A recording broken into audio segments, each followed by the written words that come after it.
You've been training months for a big ride, race or event. Make sure that you check the things on your bike that I'm about to tell you so that your equipment doesn't let you down and ruin your ride. And don't do this the night before. All too often I've seen people check their bike the night before, something that they've been training months for, only to either discover a problem that they can't fix or they create a problem and then they end up staying up all night trying to fix it, getting terrible sleep and, well, ruining the next day. So tip 1, do all these things I'm about to tell you in advance. So before I get onto the list, this video is designed to work as a checklist, but also give you some useful information. If you require more information or detail on any of the points that I discuss, then we have dedicated videos on those, which we will link below in the description. And we also have our GCN Essential Guide to Bike Maintenance, which is available from shop.global cycling network, along with some rather nice hoodies as well. So step 1 is check your chainwear using a chain checker tool. These are inexpensive and they're a tool that I feel every keen cyclist should own. And the reason why I say do this first is because you don't want to waste time and also degreaser on cleaning a dirty chain only to discover that you didn't have to and it's useless and it's worn and it needs to go in the bin anyway. So check that your chain is worn, because if it's too badly worn, then, well, at the very least it will mean it needs to be replaced. If it's too far gone, then it could mean that you need to change your cassette and possibly chain rings as well. A chain that's worn will cause your gears not to shift properly and it will cause them to skip as well, which you don't want. So how far is too far? If you're running 11 or 12 speed chains, then you should replace your chain at 0.5 wear. Once it goes beyond 0.5 wear, then it's probably damaged your cassette as well, and that will need replacing too. If you're running a 10 speed or less drivetrain, then you need to replace your chain at 0.75 wear, and if it goes beyond that, then that's when you need to think about replacing your cassette too. The next step is a simple one. Clean your bike. Surely this goes without saying, but a clean bike is a fast bike, and if you keep your bike clean, then the parts will last longer. And while you've cleaned your bike, also make sure, as we were talking about chains, that you make sure it's properly lubricated. Ideally, wax your chain, they last longer and they're more efficient, but at the very least, just use some good quality wet lube on there. Next thing, check the batteries. It's surprising how many things have batteries on bikes now, but it's also surprising how many times people forget to charge them. And part of the reason for this is these batteries tend to last a very long time, and so you kind of forget. But if you're lucky enough to have electronic gears or a power meter on your bike, charge them or change the batteries or whatever it's required for your particular system.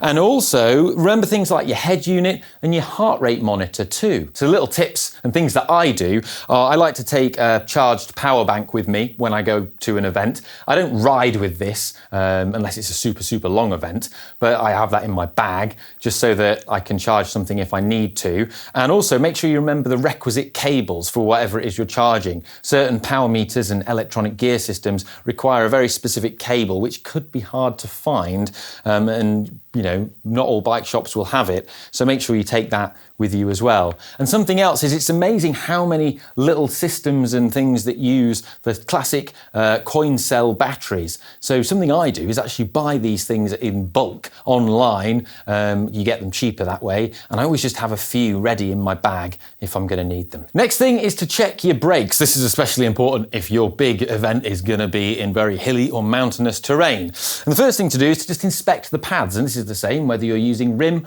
or disc brakes. You want to ideally see if there's at least half the material left on the pads. Now, on rim brakes, it's really easy to see, and there's actually wear indicators on rim brakes so that you know how much material you have left. And if, you know, they're 50% worn, it could be an idea just to swap them out for some fresh ones. You can always put the old ones back on for training rides when you're back home, but it's amazing how quickly people can burn through brake pads if they're in a really mountainous event and they don't normally ride in mountainous terrain, and especially if it's wet. You also assess the other part of the braking surface. So if you're on rim brakes, have a look at your wheel rims. Now they often have wear hole indicators on them. Once those wear holes have disappeared, then your rims unfortunately need replacing as too much material has worn away. And also you should be looking that they're not concave. Once they become concave, the actual rim of the wheel becomes too weak and it can then collapse and fail as you're riding, which you definitely don't want to happen. With disc brakes, it's a bit easier. You just want to assess the thickness of the rotor, and you do this by measuring it with vernier calipers such as this. Not everyone has these, but it's something that's very quick and easy for a bike shop to do. They should measure the thickness of your rotors for you for free, and then, potentially they can sell you some new rotors if required. So you also want to check the lever feel of the brakes to see how they're actually functioning, and you want the lever pull not to go too far in. You don't want to have to pull the lever all the way towards the bar for the brakes to engage. You want the brakes to come on a bit sooner than that. And also you don't want your brakes to feel spongy or loose. If this happens on disc brakes, it's usually because the system has some air or water in the brake lines, in which case they will require a bleed. And we have a full video on how to do that, or a bike shop can do it for you. Or if it's on rim brake systems, it can be that the cable has stretched and it might just need tightening up slightly. Or it can be because the cable is frayed or worn somewhere inside the housing, in which case you'll need a new cable fitting. Next thing is to check your tyres. Now, first thing you want to do is a visual inspection. Just simply, and this is easy with the bike in the stand, just inspect the tyres front and rear, just going around the entire tyre. And what you're looking for is big cuts and slices in the tyre, which could then cause problems down the road. And also the tread wear. You don't want the tread to be too worn. And there's wear indicators like you find on your brakes and braking surfaces. There's wear indicators on tyres too. And you're just looking to check that the tyres are in decent condition. If you're running tubeless, then you might also want to check the level of sealant and the situation with your sealant in your tyres. If it's been, I'd say, more than 3 months, there's a chance that it could have dried up and will need either replenishing. You can use something like Silka Sealant Replenisher, where you just pour some of that inside the valve hole and it then sort of re-zhuzhes it and makes it liquid again. Or you might want to just put some fresh sealant in there if you're using a different brand. You can actually check if your sealant is still liquid by having the valve core in the lowest position, so the 6 o'clock position. You remove the valve core and then you insert something in down the valve core, like an old bit of zip tie or an old spoke or something, that you can use as a dipstick. If it comes out and there's liquid on the end of it, then you know your sealant is still liquid. If you have some big slices in your tyre, or if your carcass is visible on the tyre and it's worn through the tread, absolutely 100% replace them before your big event. It's not worth it. You've been training for so long, you don't want it to go wrong.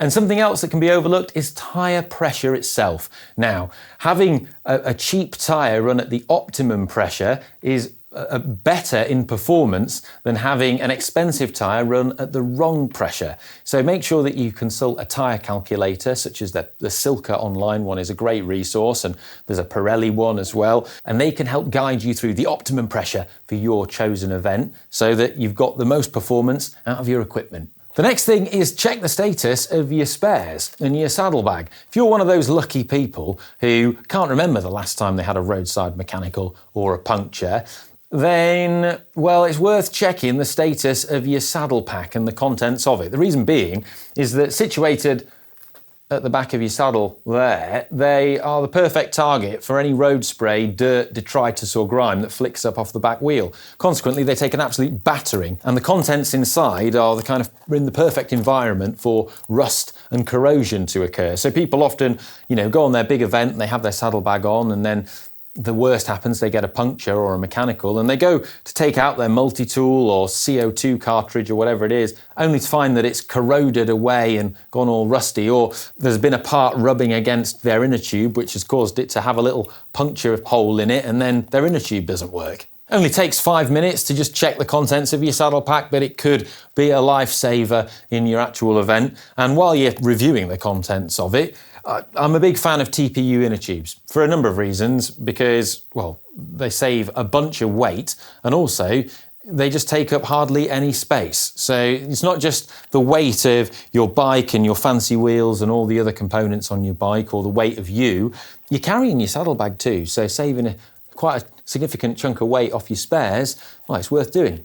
And the last thing I would suggest is making sure that you check the status of various sort of key bolts and components on the bike and that they're properly tightened. So certain things you don't really have to be worried about because you know if they're moving or not, such as your seat post or your saddle clamp and things like that. They don't tend to loosen over time, or your pedals, they tend to tighten over time because of the way in which they're threaded. But things such as maybe the crankset bolts or bottle cage bolts are notorious for just vibrating loose over time, and then people lose a bottle during their event, which you don't want to happen. So check that they're nipped up. Chainring bolts are another one that can come a little bit loose over time, and they're best checked, as are all the bolts on your bike, with a torque wrench. Now, a torque wrench is an essential item that I would suggest every keen cyclist also has in their home toolbox. So if you've not got one, it's worth the investment. But if you don't, then again, this is something that a bike shop can help you with. The other thing that is key to check is just your headset. A lot of people tend to ride with a loose headset and not always realise it. Or if you've travelled to an event and maybe flown with your bike and you've put your bike back together, again, make sure you check all the bolts of everything that you've tightened up as you've done it then. Check if your headset's loose. It's really easy. We'll just take the bike out the stand. So you simply place your bike on the ground, grab your front brake lever so that the wheel is locked, and then you just push the bike forwards and backwards, and you're just looking for any play or movement around here. And mine's nicely nipped up and tightened up. But if you do find that there is play or movement in your headset, it's something that is easily remedied. And if you want to know exactly how to do it, well, you'll have to watch this next video. It's really easy, and you need basic tools to do it. Right, I'm going to go now. Good luck in your event. Love you. Bye.